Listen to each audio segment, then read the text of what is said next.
Olá, queridos amigos do canal Rosângela, Serva do Senhor. Mais uma vez estamos aqui com alegria, muita satisfação em poder conversar com você mais uma vez. Desde já que Deus possa abençoar cada um de nós. Deus tem cuidado de nós. Deus há de cuidar de nós até o fim. Portanto, ao ouvir esse vídeo, você compartilhe com as pessoas, com seus amigos. Realmente você vai estar levando para pessoas uma mensagem bíblica nesse momento em que muitas pessoas estão encontrando tempo para estar em Netflix, em filmes. Então nós vamos poder enviar para as pessoas um pouco do pão do céu, a palavra de Deus. Ontem nós postamos um vídeo acerca da família de Ló que não estará no céu. E muitas pessoas ficaram indagando, por quê e aonde nós temos essas informações. Então hoje eu quero complementar um pouco daquilo que ainda ficou assim obscuro no vídeo de ontem. Então convido você para abrir a palavra de Deus. Vamos ver aqui no livro de Lucas. O próprio Jesus se referiu a duas situações do passado onde a ira de Deus se manifestou. Aqui no livro de Lucas, você vai ver no capítulo 17 de Lucas, o Senhor Deus, Lucas 17, versículo 26, o Senhor Deus vai falar assim, aqui é o próprio Jesus falando, ele diz, assim como foi nos dias de Noé, assim também será nos dias do Filho do Homem. Comiam, bebiam, casavam e davam-se em casamento, até o dia em que Noé entrou na arca e veio o dilúvio e destruiu a todos. Então a primeira referência que Jesus faz, quando realmente a sua ira se manifestou, é ao dilúvio, nos tempos de Noé. Lembrando que Noé pregou 120 anos acerca da destruição da terra por meio de água. Só que os seus contemporâneos não acreditaram em Noé. Faziam gracejos, desdenhavam da mensagem de Deus. Vejamos aqui no versículo 28. O mesmo aconteceu nos dias de Ló. Comiam, bebiam, compravam, vendiam, plantavam e edificavam. Mas no dia em que Ló saiu de Sodoma, choveu do céu fogo e enxofre e destruiu a todos. Assim será no dia em que o Filho do Homem se manifestar. Ou seja, veja que os contextos são muito similares. Há realmente um paralelo entre os dias de Noé e os dias de Ló. Que interessante, queridos?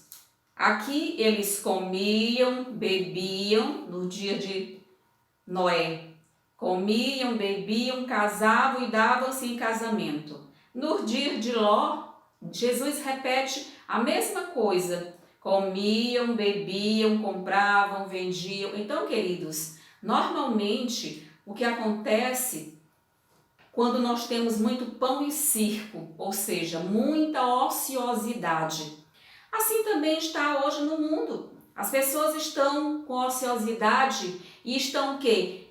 Ingerindo, ou seja, alimentando sua alma de filmes, novelas, músicas, conversas, piadas. Então, todos esses textos, esses discursos, não são daqueles que realmente estão buscando uma proximidade maior com Jesus, estão buscando o reino dos céus. Não, queridos. Eu tenho visto nos apps, alguns grupos a que eu pertenço, muitas questões de política. Tratando do político A, do político B, não vou nem me deter nessas questões. Queridos, nós não temos nesse momento nada a ver com política, e sim a ver com o nosso Senhor e Salvador Jesus Cristo. O tempo que você está empreendendo, que eu vou dizer gastando, jogando fora o seu tempo para estar analisando situações políticas, você deve empreender para estudar a palavra de Deus, as verdades da Bíblia, porque isso já estava posto, queridos. Nenhum governante que se levante nesse mundo vai resolver o problema da humanidade, a não ser Jesus Cristo, quando implantar muito em breve o seu reino. Esse sim trará luz, conforto, paz, não haverá mais lágrimas nem choro. Queridos, esse é o reino que nós estamos aguardando, não reinos seculares, governos seculares, políticos seculares. Esses não terão nada para trazer para cada um de nós. Devemos sim orar para as autoridades e deixar elas nas mãos de Deus. Então, queridos, o versículo 32, aqui Jesus fala: lembrai-vos da mulher de Ló. Por que Jesus nos mandou lembrar da mulher de Ló? Nós não podemos esquecer que Ló, sobrinho de Abraão, morou muitos anos ali nas terras com Abraão. Ló teve a chance com a sua esposa de ver, presenciar Abraão erigindo o primeiro altar a Deus e imolando ali a Deus os sacrifícios, agradecendo a Deus. E, no entanto, ao sair ali da jurisdição de Abraão, quando ele foi para Sodoma, Ló não conseguiu manter sua família. Então, queridos, é coisa muito séria. Aqui nesse livro, Patriarcas e Profetas, eu recomendo que você possa ler, ele tem tanto impresso como na internet, você pode verificar. Aqui nós temos justamente um capítulo com a destruição de Sodoma. Está lá na página 156, você pode realmente depois pesquisar. Vamos entender aqui o que é dito, né? Como a mais bela entre as cidades do Vale do Jordão, achava-se Sodoma, situada numa planície que era como o jardim do Senhor. Sodoma era linda, muito fértil. Nós precisamos compreender como Sodoma era bonita. A irmã White aqui descreve Sodoma como uma cidade muito bonita, muito próspera. Ela vai dizer o seguinte: ali era a terra de palmeira, da oliveira e da videira, e flores derramavam o seu perfume através de todo o ano.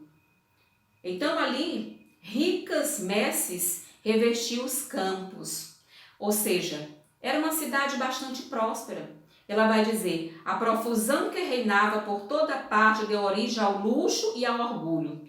A ociosidade e a riqueza tornam endurecido o coração que nunca foi oprimido pela necessidade ou sobrecarregado pela tristeza. Ela vai dizer aqui: eis que, diz o profeta, esta foi a maldade de Sodoma, tua irmã, soberba, fartura de pão e abundância de ociosidade. Ou seja, aquelas pessoas passavam o dia em ociosidade. Por isso é que os homens de Sodoma tinham tempo para ficar nas praças forjando projetos iníquos. Ou seja, pensando que homens que eles iam querer conhecer sexualmente, abusar sexualmente. Eles prevaricavam nesse sentido. E aqui nós vamos realmente compreender: sua vida inútil, ociosa, tornou-os presas das tentações de Satanás e desfiguraram a imagem de Deus, tornando-se satânicos em vez de divinos. Olha que texto aqui nós vamos ouvir agora. A ociosidade é a maior maldição que pode recair ao homem, pois que o vício e o crime seguem em seu cortejo. Enfraquece o espírito, perverte o entendimento e avilta a alma. Satanás fica de emboscada, pronto para destruir aqueles que estão desprevenidos, cujo tempo vago lhe dá oportunidade para insinuar-se sob qualquer disfarces atraentes. Então, queridos, ela continua dizendo: em Sodoma havia regozijo e orgia, banquetes e bebedice. Ou seja, todas as concupiscências da carne faziam parte lá do contexto de Sodoma. E aqui nós vamos compreender justamente isso. Abraão não era um estranho para o povo de Sodoma, e seu culto a Deus invisível fora assunto para ridículo entre eles. Eles conheciam que Abraão morava ali perto. Abraão exercia um respaldo naquela região. Abraão ali exercia uma influência santificadora, transformadora para aquelas pessoas. E além do mais, ele exercia uma influência profética, religiosa, uma influência salvadora para aquelas pessoas. As pessoas conheciam de Abraão, mas simplesmente o quê? Faziam pouco caso de Abraão. E aqui ela vai justamente falar disso, quando ela vai dizer que Ló foi realmente avisar os filhos. Ela vai dizer o seguinte: os estranhos que Ló se esforçara por proteger, prometeram agora protegê-lo e salvar também todos os membros de sua família, que com ele fugisse da ímpia cidade. A população, as pessoas, cansaram-se e se retiraram de Ló. E Ló foi avisar seus filhos, repetiu as palavras dos anjos: levantai-vos, saí deste lugar, porque o Senhor há de destruir a cidade. Mas a eles pareceu como quem zombava. Riram-se daquilo que se chamava seus receios supersticiosos. Superstição era realmente o que eles diziam que Ló estava sentindo naquele momento. E não é o mesmo, queridos, quando nós tratamos das questões bíblicas, quantas pessoas têm dito que a Bíblia, que tem aqui, é mito, que Abraão foi mito, que Adão foi mito, que a história do pecado, do criacionismo, tudo isso é mito. Preferem acreditar nos filósofos da modernidade, da antiguidade, trazer à tona Platão, Sócrates, Nietzsche. Esses realmente falam a verdade, enquanto que a palavra de Deus é vilipendiada em sua autoridade. Queridos, esse é o mundo que nós estamos vivendo. E aqui ela vai dizer: morando naquela ímpia cidade, em meio de incredulidade, sua fé enfraquecera. Ou seja, Ló estava confuso e aterrorizado. Alegava que não podia fazer conforme lhe era exigido, para que não acontecesse surpreendê-lo algum mal e ele morresse. Ele perdeu a sua fé, a sua confiança em Deus. E aqui ela vai falar: se o próprio Ló não houvesse manifestado hesitação em obedecer à advertência do anjo, antes tivesse ansiosamente fugido para as montanhas, sem uma palavra de insistência ou súplica, sua esposa teria também podido escapar. A influência de seu exemplo tê-la-ia salvo do pecado que selou a sua sorte. Mas a hesitação e demora dele fizeram com que ela considerasse levianamente a advertência divina. Rebelara-se contra Deus, porque seus juízos envolviam na ruína as suas posses e a de seus filhos. Que interessante, queridos. Porque Ló se demorou tanto, não é? Ló esperando realmente, endurecido o coração, sua fé vacilou. Nós precisamos ter fé, confiança. Deus está no controle, Deus está no comando de nossas vidas, queridos. Precisamos justamente compreender essas questões. Nesse sentido, a exemplo de Ló perdeu a sua fé, Ló perdeu suas forças, Ló perdeu seus princípios no sentido de instruir sua família. Ele era um patriarca, ele tinha grande conhecimento bíblico. Não foi a sua situação de perdição. Só que Ló, infelizmente, não conseguiu exercer influência nem no seu próprio lar. Essa é a questão que muitos pais, muitas mães também estão passando. Eles não têm influência para os seus filhos, não têm o poder de chamamento para os seus filhos. Chamamento para o quê? Para estudar a palavra de Deus, estudar estudar as profecias que realmente estão acontecendo. E aqui tem algo interessante que diz assim: aqueles que procuram para seus filhos riquezas e honras mundanas, às expensas de seus interesses eternos, acharão no fim que estas vantagens são uma perda terrível. Semelhantes a Ló, muitos veem seus filhos na perdição e apenas conseguem salvar sua própria alma. Como homens de Deus conseguem salvar apenas a sua alma?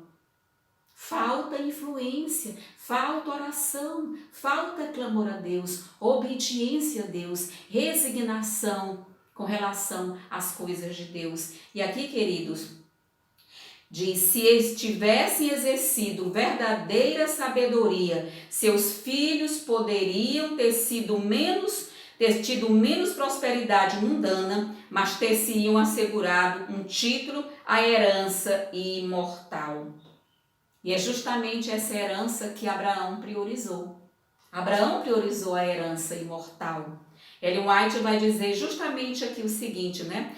Todos os que são de Cristo são descendentes de uma herança incorruptível, incontaminável e que se não pode murchar. Está lá em Gálatas 3,19, depois você confere. Ela vai dizer justamente o seguinte, queridos: nós somos herdeiros de uma promessa, dessa herança incorruptível. E aí, você vê aqui justamente qual era a herança que Abraão esperava. Aqui nós vamos ler, aqui no livro de Hebreus, justamente, Hebreus no capítulo 11, eu vou ler o versículo 9 e o versículo 10, que diz: pela fé peregrinou Abraão na terra da promessa, como em terra alheia, habitando em tendas com Isaque e Jacó, herdeiros com ele da mesma promessa, porque aguardava a cidade que tem fundamentos, da qual Deus é o arquiteto e o edificador. É isso, queridos. Aqui também está a nossa promessa. Nós aguardamos essa promessa, essa terra que nós estamos aguardando. Essa terra realmente que Deus prometeu para cada um de nós. Uma terra em que Deus é o arquiteto, Deus é o edificador, Deus é quem projetou. E para alegrar seu coração, terra que Deus já está o quê? Preparando nos céus, para que nós possamos passar lá 1000 anos e depois viremos morar nessa terra que será restaurada.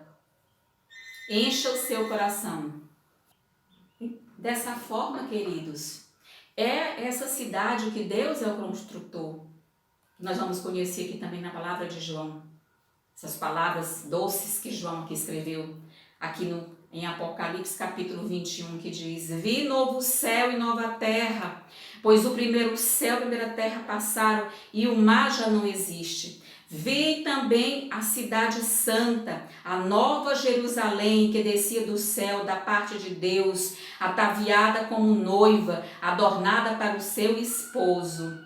Queridos, eu queria ler com você o versículo 4, que diz: e lhes enxugará dos olhos toda lágrima, e a morte já não existirá, já não haverá luto, nem pranto, nem dor, porque as primeiras coisas passaram. Essas coisas estão quase passando. A dor, o sofrimento, a morte, epidemias, guerras, violência e imoralidade nesse mundo.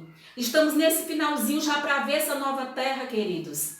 Não vamos, como Ló, deixar nossos filhos aí à bancarrota, mas que nós possamos, em nome de Jesus, entregar a nossa vida nas mãos de Deus.